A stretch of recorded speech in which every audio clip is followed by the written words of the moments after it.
This is Igor. He's going to be doing his mock driving test today. How much experience do you have on the road? Here in UK, just kind of few months. Any lessons?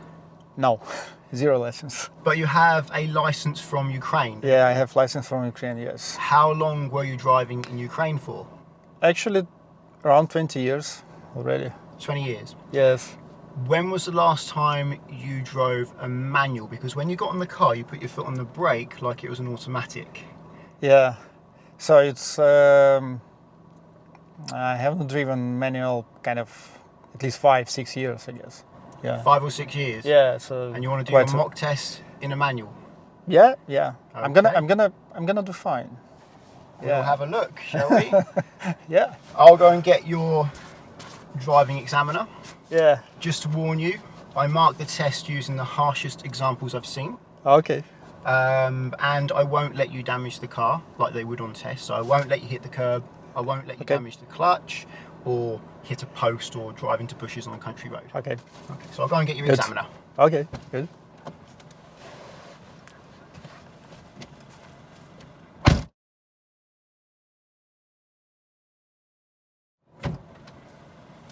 Hello. Hello. I'm Arthur. You must be Igor. Yeah, nice to meet you. Nice to meet you. So just hop in the car, clamber in.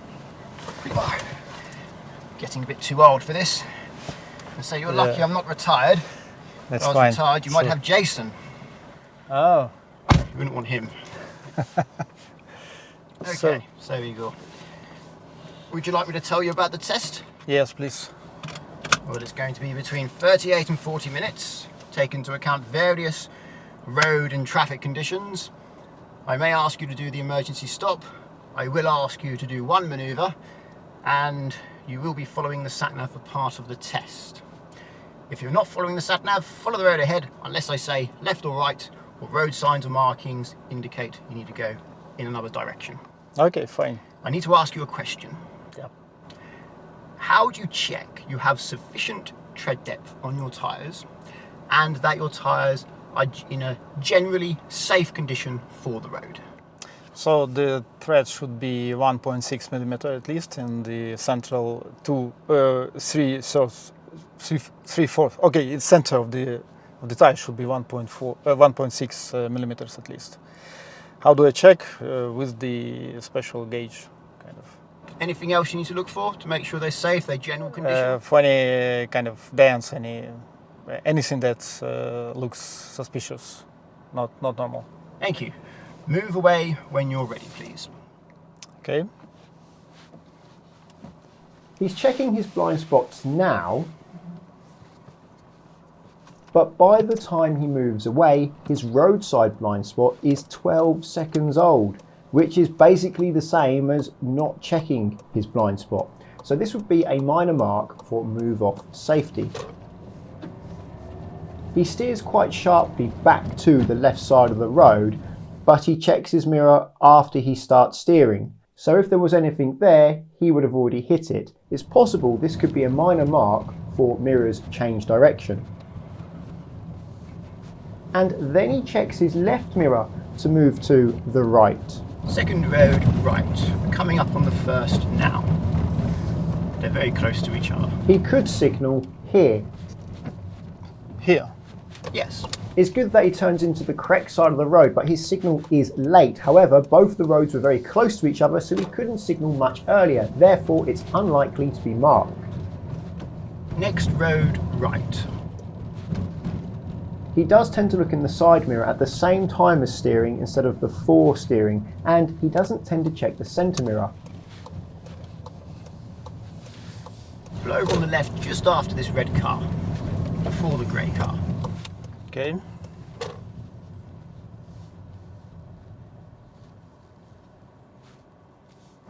That'll do there, thank you.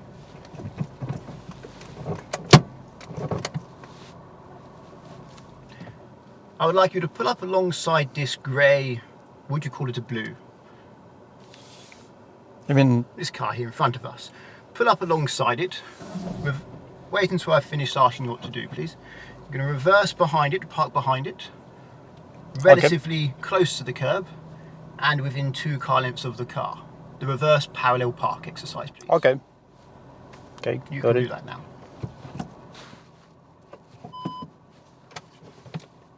Igor does this manoeuvre very competently, but he only looks in the mirrors for accuracy. He doesn't check round to make sure it's safe before going backwards. I'm gonna let this car pass.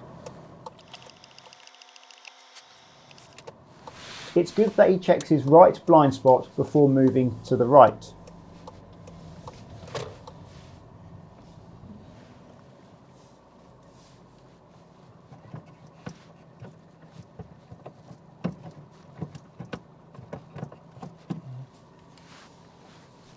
But as you can see, he is only using his mirrors for accuracy. He's not checking all around, including both blind spots, before going backwards to make sure it's safe. It's his responsibility to notice anything coming from anywhere before it has a chance to reach him, regardless of whether it's a pedestrian, a cyclist, or a vehicle. Here we are. You finished? Finished. Okay. Right. So now I'm going to ask you to follow the sat-nav. Okay. It's likely he'll get a serious mark and therefore fail the driving test due to his lack of observations whilst reversing. So the sat-nav is said, please follow the sat-nav, follow the road ahead, and then it should start working. Again, his blind spot check is getting really old. He's checking it and then moving off later. And what's making it worse is he's checking the curbside blind spot after the roadside blind spot. Head east on Roosevelt Way towards Barnhall Avenue. The curbside blind spot is not needed because he's moving to the right, but checking it means his roadside blind spot is getting even older. This would likely be another minor mark for move off safety.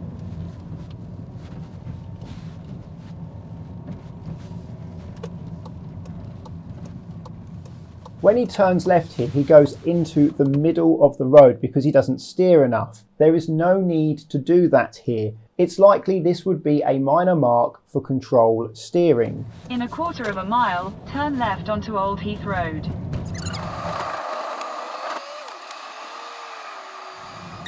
Take the next left onto Old Heath Road.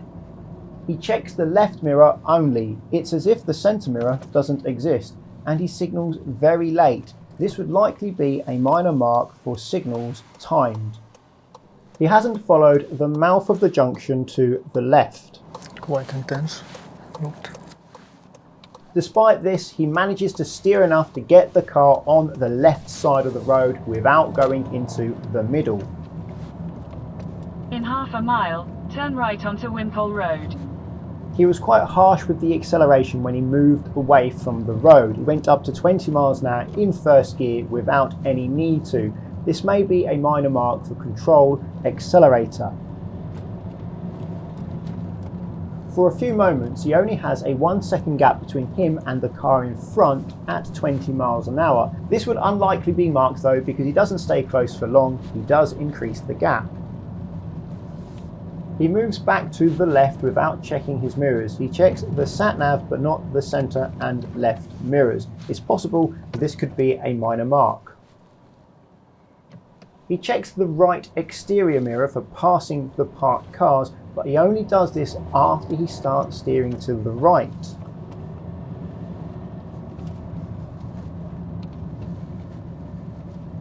It's good that he waits behind the cyclist as there is an island in the middle of the road.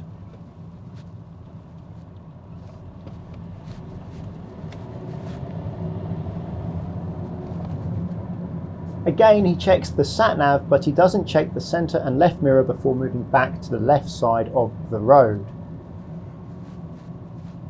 Take the next right onto Wimpole Road. Throughout this driving test, his mirror checks are either too early, too late, or not at all. So far so good. Okay. Ever heard of a poker face? Yeah. Good, because you're looking at one. Yeah. I noticed that. it's possible he could tot up enough minor marks for mirror checks that he gets a serious mark and therefore fails the test for not checking his mirrors enough. I'm not going to mention his mirror checks for the rest of the test. You hot? No, fine. Because you can turn that down. Yeah, but I need to, if you would like to keep this temperature for your That's side. fine. Have the temperature how you wish. Okay. That's not what I meant. Have your side how you wish. Okay. Got it.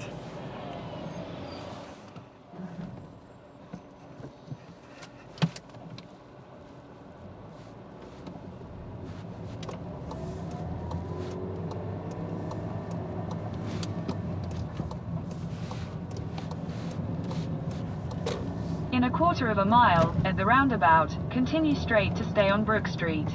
He is this close to the parked vehicles at 25 miles per hour. Now, he needs to be close because there are cars on the other side of the road and a lack of space, but he doesn't need to be at 25 miles an hour whilst he is this close. So therefore, this would very likely be a stern minor for use of speed. He needs to be taking responsibility for the possibility of doors opening or people stepping out from between parked cars. After the parked vehicles, he steers to the left very sharply to avoid the island. This is because he is too fast for the conditions. This is starting to feel more like a competitive slalom than safe driving for the road. He notices a speed limit for a road on the left and thinks the speed limit applies to the road we are on. It's 20. Not knowing the speed limit can easily lead to a driving test fail depending on what speed he does. At the moment he has traffic lights, so he needs to stop. Therefore, the fact he thinks it's 20 when actually it's 30 isn't going to affect him at the moment.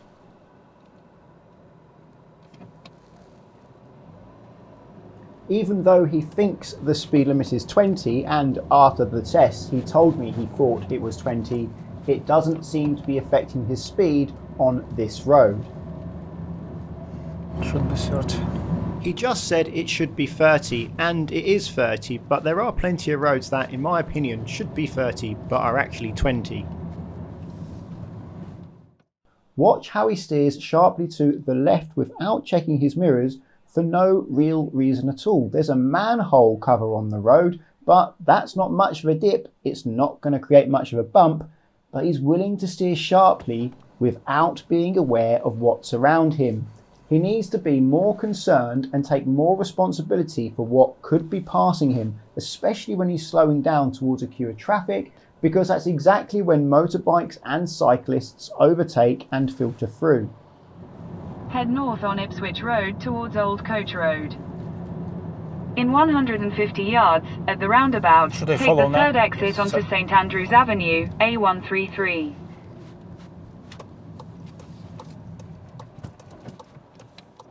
He starts to move into the roundabout whilst looking right. He doesn't know if the black VW Polo has stopped or carried on because he's staring right. It's unlikely the black car would stop, but it does happen, and as he's staring right, he wouldn't be aware. Drivers moving into roundabouts while staring right causes a high number of collisions. It's the most common collision I witness. Due to staring right and accelerating quite harshly, he is to the right of his lane and he nearly hits this curb. To be fair, it's a narrow lane, but that's why he needs to look where he's going and drive with care to make sure he doesn't either hit the curb or get too close to vehicles on his left. He manages to maintain a safe position throughout the rest of the roundabout, and when it comes to leaving the roundabout, he checks his left mirror to make sure it's safe and he signals at an appropriate time also. In 300 yards, at the roundabout, take the second exit and stay on St Andrews Avenue, A133. It's 40. Yes, he's correct. This road does have a 40 mile per hour speed limit.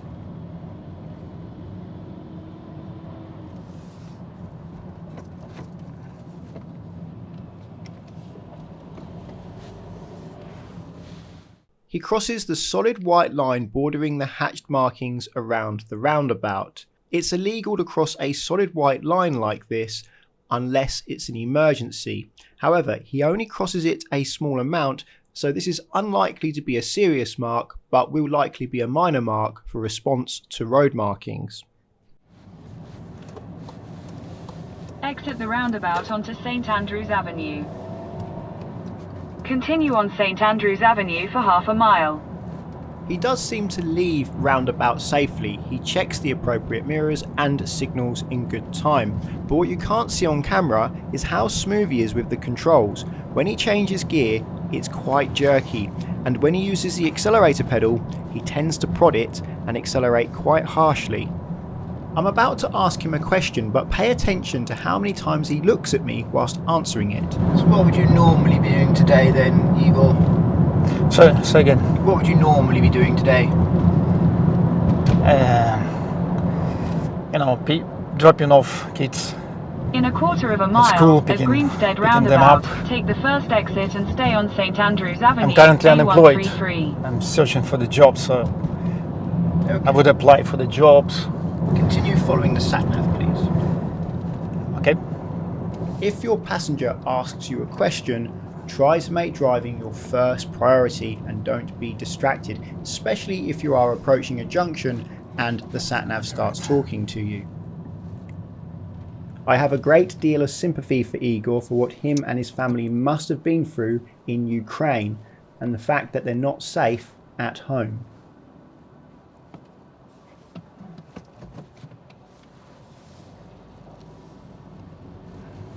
No signal for turning left at this mini roundabout.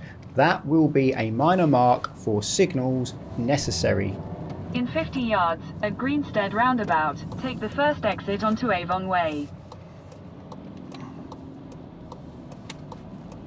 In a quarter of a mile, at the roundabout, take the first exit onto Hawthorne Avenue. Ideally, he should leave the road on the left clear until he knows he can get past it. At the moment, the lorry could stop, in which case he'll be stuck blocking the road. He gets lucky this time.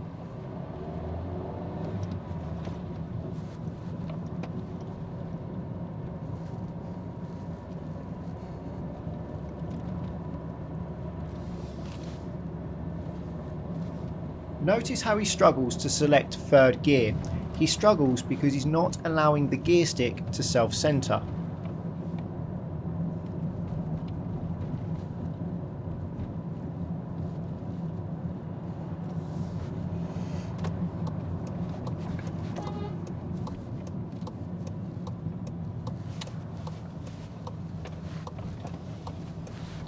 In 150 yards, turn left onto Forest Road. Turn left onto Forest Road. He is not sure which road he needs to take. This is fine. I don't expect him to know the area, and it can be difficult to know which road the sat-nav is asking for. However, if it's too late, it is better to miss the intended direction than it is to suddenly make the turn, taking people by surprise.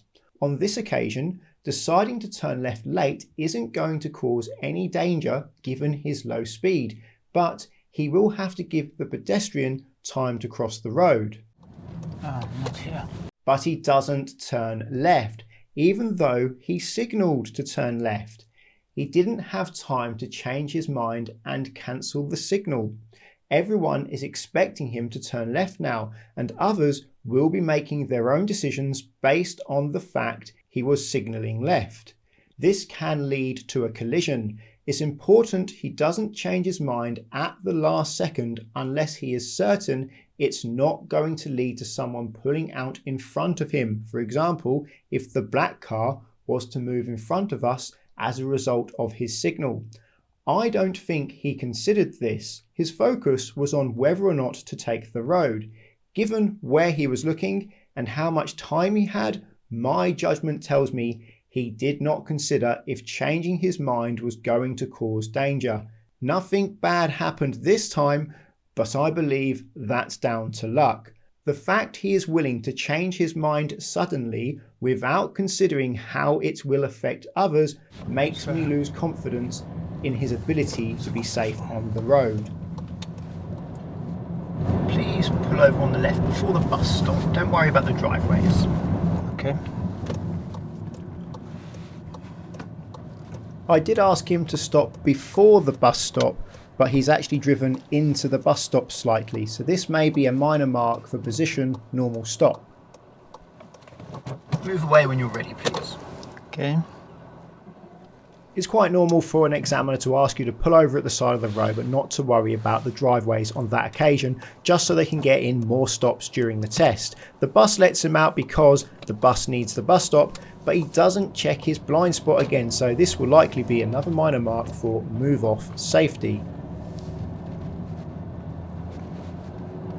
Going straight. Your destination is on the right. Okay, that's the end of the sat-nav. I'll give you directions from here. Okay. Pull over on the left, one car length before the silver van type thing. Not quite a van, is it? I have no idea what this is.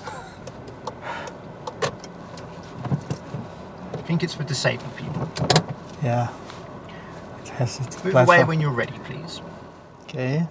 This is the angle start, but also it's on a hill. He's not using the handbrake hill start method. He rolls back a bit, but not enough to be deemed unsafe.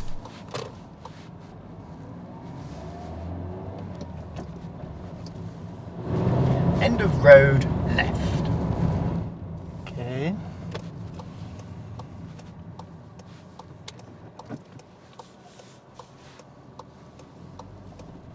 He is generally quite harsh with the gas, steering, clutch and the gear stick.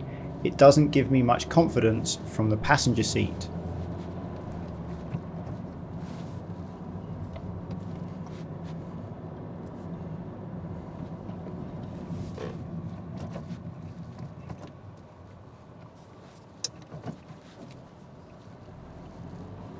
Here is an example of how being forceful with the controls, and in this case the gear stick, doesn't really play in his favour. Being gentle with it and listening to where it can go would go a long way. Pull over just before this silver Mercedes. Okay. It's close enough to the curb, thank you. No closer. Stop here.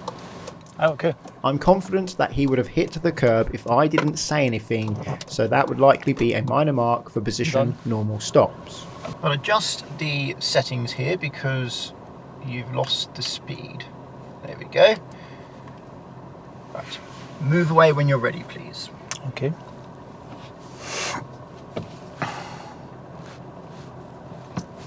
Sorry, it's not, the clutch is not down. Oh, sorry. We can't try and put it in gear. Yeah. In a real test, he would probably not be able to get it into first gear, then figure out his mistake, but I didn't want to risk damage to my gearbox.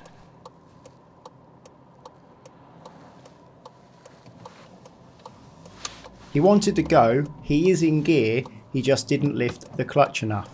When he moves away, he makes the car behind slow down enough that I'm confident it would be a serious mark for move off safety. He also uses first gear to accelerate harshly in a school area straight into a speed bump at 20 miles per hour. He generally accelerates quite harshly in first gear.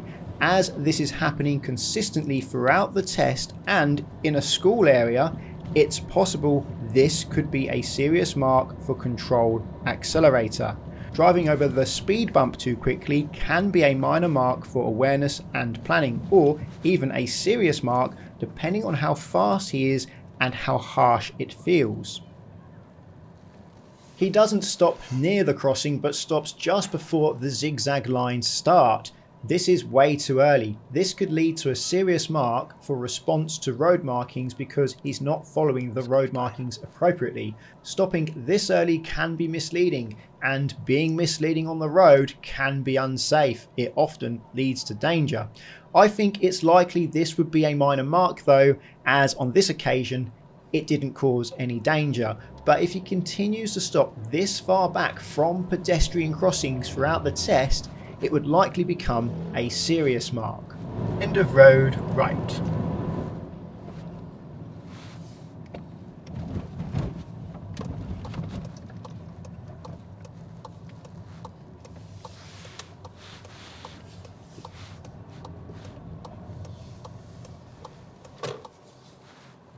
At this zebra crossing, he has a much more appropriate waiting position.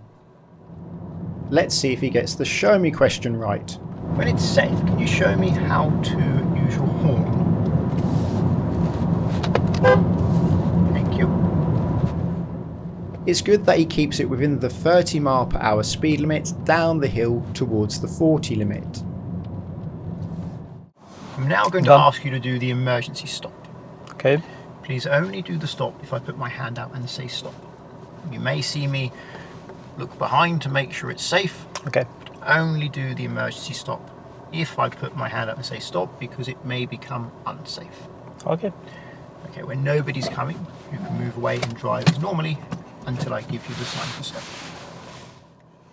The emergency stop you are about to see would certainly not make the standard and would be a serious mark on the driving test because he doesn't brake hard enough. He could have stopped the car in around about half the distance that he used. Also, he doesn't check both blind spots before moving away after the emergency stop.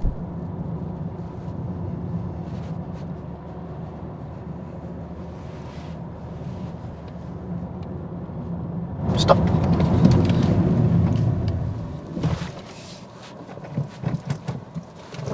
Thank you. I won't ask you to do that again. Move away when you're ready, please. Okay. But a fault for me is that I didn't check both blind spots before he moved away, and as a driving instructor or a driving examiner, we should check both blind spots before the driver moves away after the emergency stop. He correctly identifies that the national speed limit sign means it's a 60 mph speed limit for this class of vehicle. So it's 69.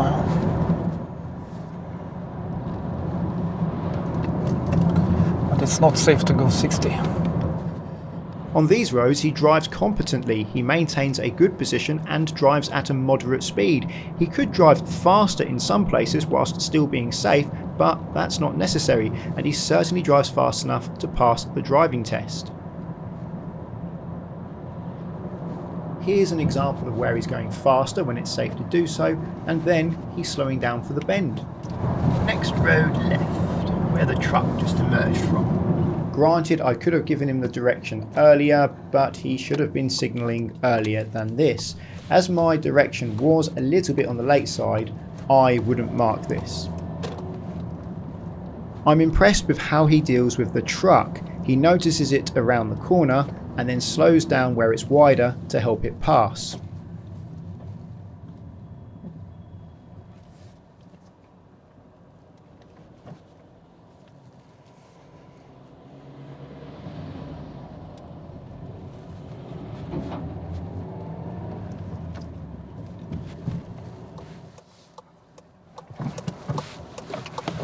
Done. Okay, done. That's the end of the test. Wow. I'm sorry Cool. to say you didn't pass. Which is okay. I'll get Richard to do the debrief with you. Okay? Yep. Nice to meet you. Wish you the best of luck next time. Okay. It's a pleasure to meet you.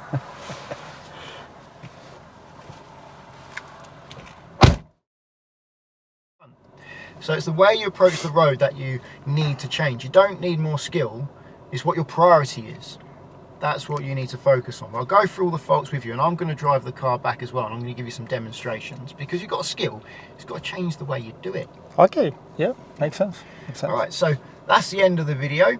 If you found this video interesting, please give it a thumbs up. If you're looking for car insurance, check out the links to Collingwood and Confused in the description. If you're learning to drive and want to insure yourself on somebody else's car, then Collingwood are there for you, because you can do so without affecting the owner's policy, and that can take away a big stress from the owner of that car that you're using to practice your driving in. Via the link at the moment, there's up to 35% off and a £20 gift card. If you want to insure your own car, I recommend checking out the link to confused.com, because you fill out one quote form and get loads of quotes back from many insurers to compare who's cheapest, and you can change your car on that quote as many times as you like without having to do the whole quote again. So it's a quick and easy way to compare how much it costs to insure different cars. Using the links doesn't cost you anything, but it does support the channel, so thank you very much. Subscribe to get my future videos, and until the next one, cheerio.